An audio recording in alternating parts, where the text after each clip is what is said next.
Expanding trade relations between China and Brazil. We look at the road ahead. Hello, I'm Arnold Naidu and welcome to this special edition of The Heat coming to you from Rio de Janeiro in Brazil.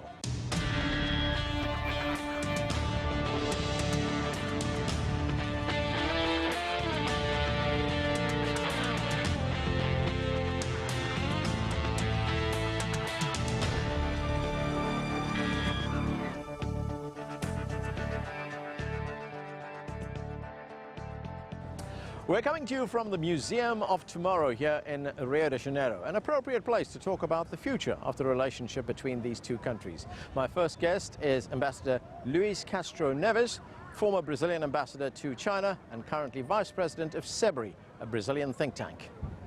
Ambassador, thanks so much for joining us. My pleasure. If we look at a country like China, it's seen remarkable growth over the last 40 years. Could China be an example for a country like Brazil?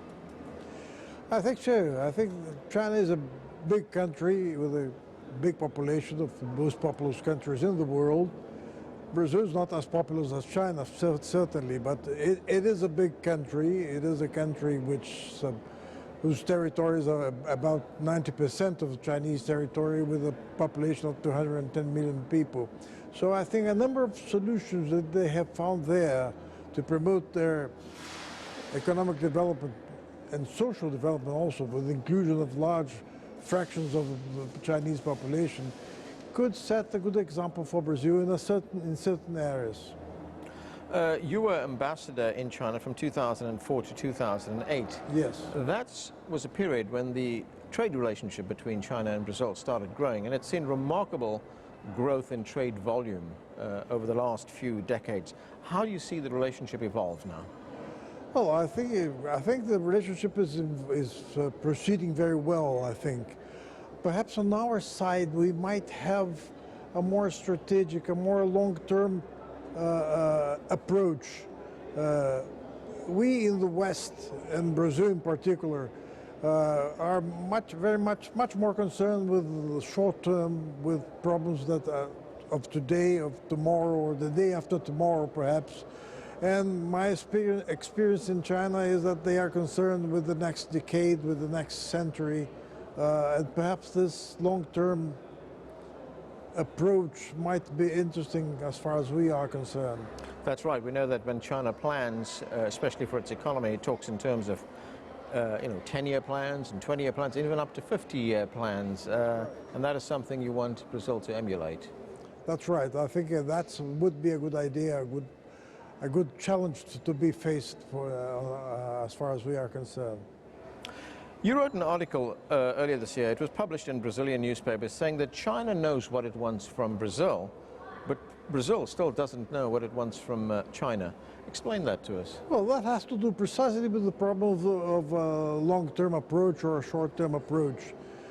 We are living at times in which the commodities we export and those products in which we have a comparative advantage, namely in the agricultural sector, are encountering good prices in the international market, and to a good extent thanks to China's role in this market. So we are selling quite a lot, and this has been perhaps the main reason for the extraordinary growth of the bilateral trade, between China and Brazil.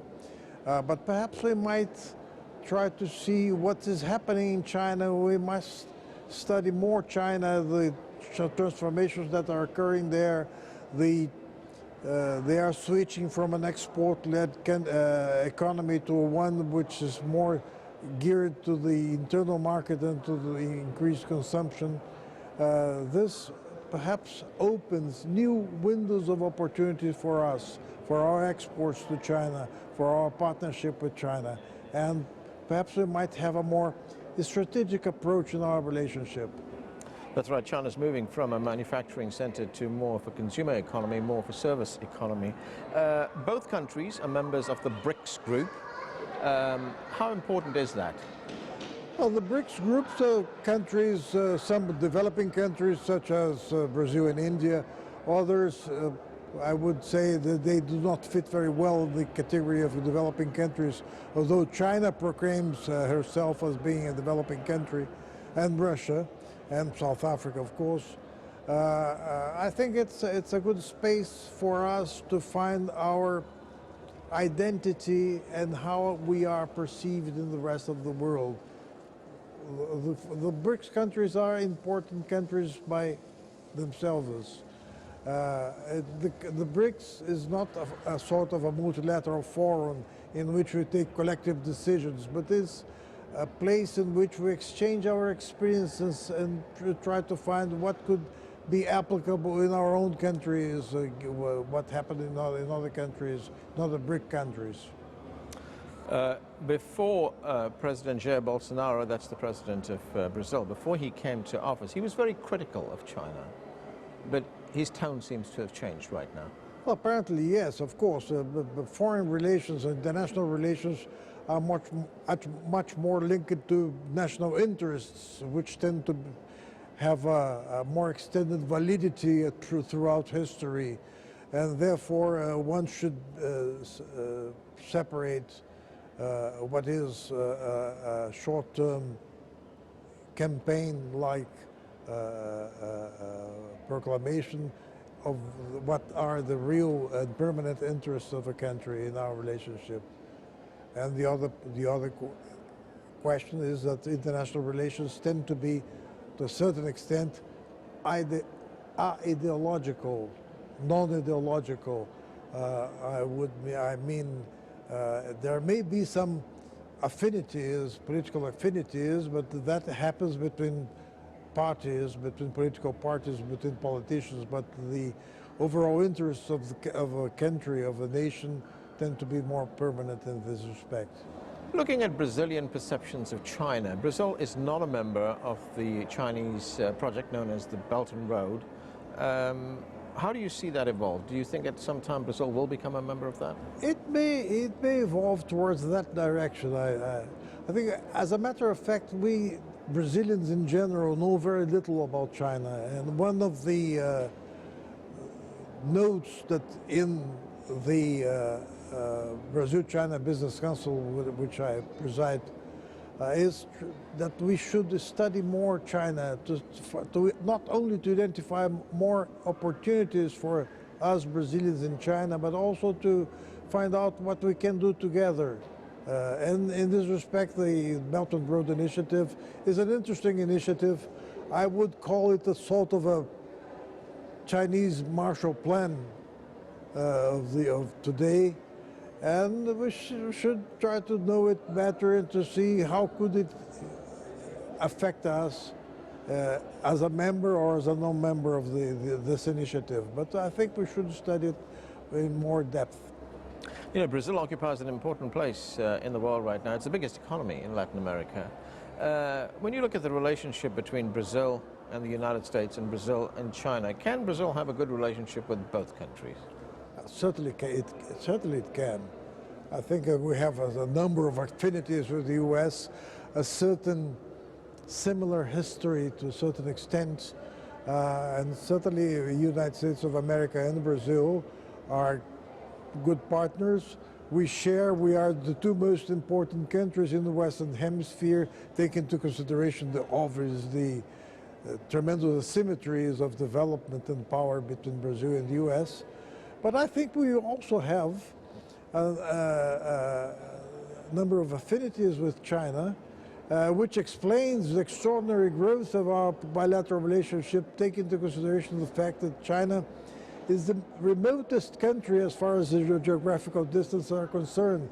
China, for us, is precisely on the other side of the world. And notwithstanding that, we have been able to increase our relationship in a remarkable way over the last 2 or 3 decades. Do you see Brazil and China cooperate more in technology?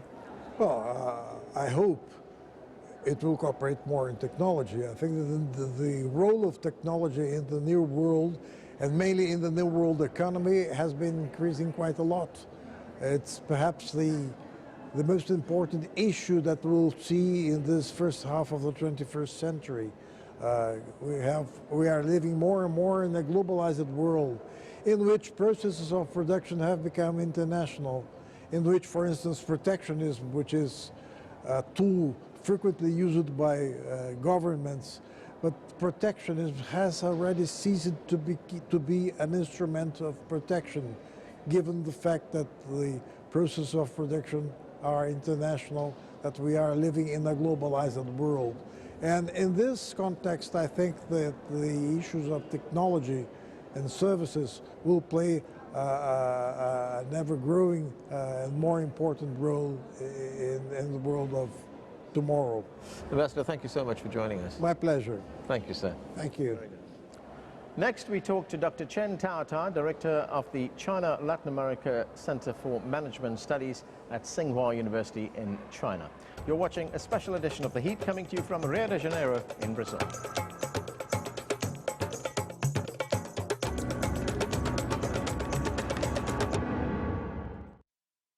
Hello everybody, I'm Anand Naidu. If you enjoy the thoughtful, engaged discussions you see on The Heat, you may also want to subscribe to our podcast. It's appropriately titled The Heat. Twice a week we take a deep dive on world headlines, talking to experts, journalists and others. It's a fresh, focused and intimate look at the issues that matter most. Whether it's the Hong Kong riots, the latest Middle East conflict or US politics, The Heat podcast gives the clear context needed to understand both what's going on and why. And what's best, we come to you. Whether you're at home or on the go, you can find The Heat podcast just about anywhere podcasts are found. Just search The Heat CGTN. Have a listen today and subscribe. Thanks.